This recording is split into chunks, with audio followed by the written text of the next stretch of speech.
You're listening to the Central Indiana Sports Report with your host, Greg Mengels.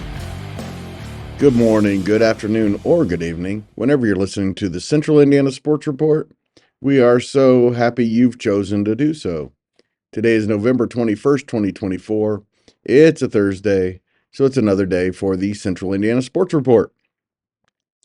We only had 3 girls' games last night, and there are only 3 on Thursday, so this girls' basketball scoreboard will be a little shorter than usual. However, we'll have another girls' basketball scoreboard on Friday and Saturday and Sunday, in what is a busy weekend.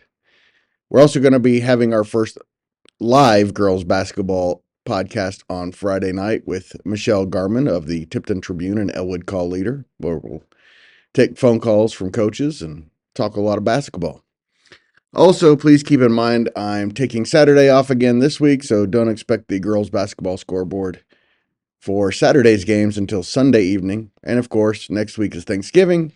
We will have several segments every day, including the debut of our boys' basketball scoreboard and our CIC basketball preview, but it might be a little less than usual. For this scoreboard, we had a couple of very interesting games on Wednesday evening, and we'll preview Thursday's games as well. A couple of those are pretty good ones too. We start at Kokomo, where the Wildcats improved to 4-0 for the first time since 2009 by beating previously unbeaten Lewis Cass 49-34 at Memorial Gymnasium on Wednesday evening. The Wildcats didn't shoot very well, just 17-47, but they held Cass to 35% shooting and forced 20 turnovers that turned into 23 points. Offensively, senior guard Michaela Drake led Kokomo with 15 points. Junior forward Elena Stewart had 11. Sophomore forward Bella Richards and senior guard Avi Pollard scored 6 points apiece, and junior guard Amara Stroman had 5. Richards led the team with 9 rebounds. Stroman had a team-best 6 assists, and Stewart had 8 rebounds, 5 steals, and 2 block shots. Kokomo tries to go 5-0 for the first time since 2009. That game is on Saturday. The Wildcats have beaten the 1-4 Archers the last 2 years. Cass is now 3-1 and was led by 10 points from Afton Griffin, and Anna Hendricks had 9.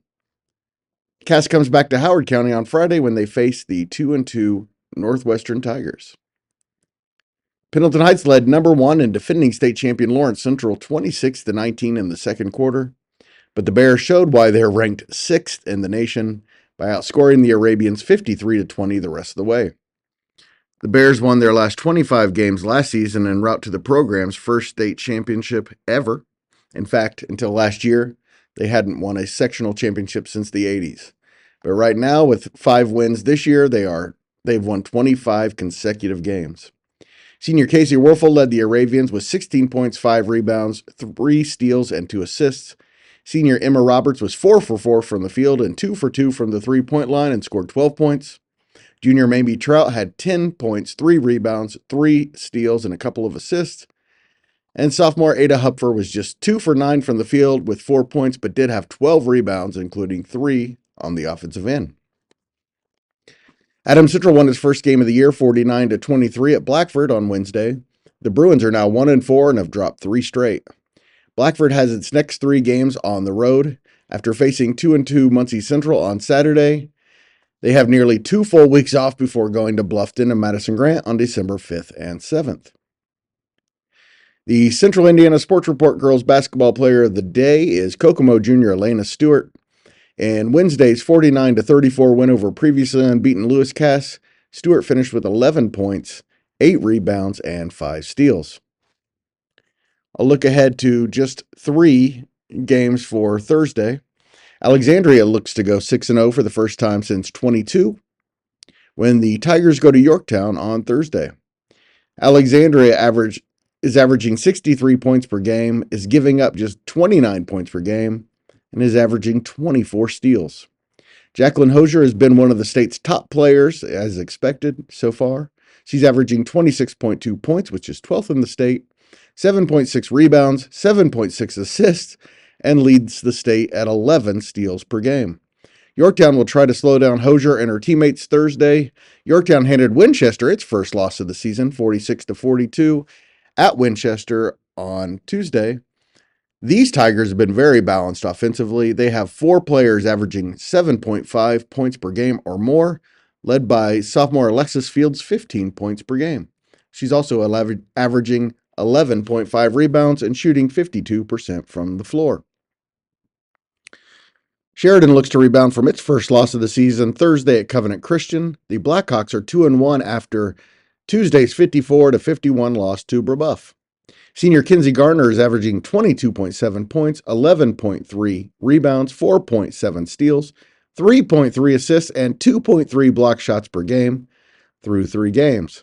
She's also shooting 61% from the floor and 44% from deep.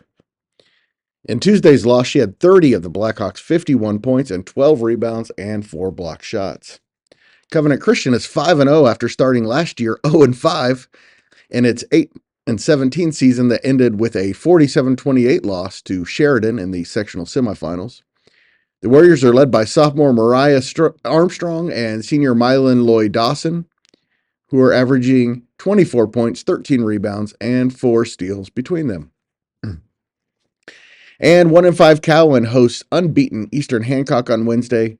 Cowan beat Madison Grant 35-18 last week for its first win of the season after starting 0-4. Eastern Hancock is 5-0 after going 24-2 last year and won sectional and regional championships. The Royals are outscoring teams by an average score of 62-28 so far, including a 76-3 win over West Dell to open the season and a 63-13 victory over Union on Tuesday. The Royals are ranked 5th in Class 2A. They're led by one of the best sophomores in Indiana. Kinsey Koch was the Hancock Player of the Year last year as a freshman and is averaging 27.8 points, 6 rebounds, 6 steals, and 3.2 assists through 5 games. She's averaging 28 points, and the Royals are surrendering just 29 per contest. And now you know everything we know about Central Indiana girls basketball. Thank you for listening. We always appreciate it. We have tons of listeners every day to the Central Indiana Sports Report, but not nearly enough subscribers.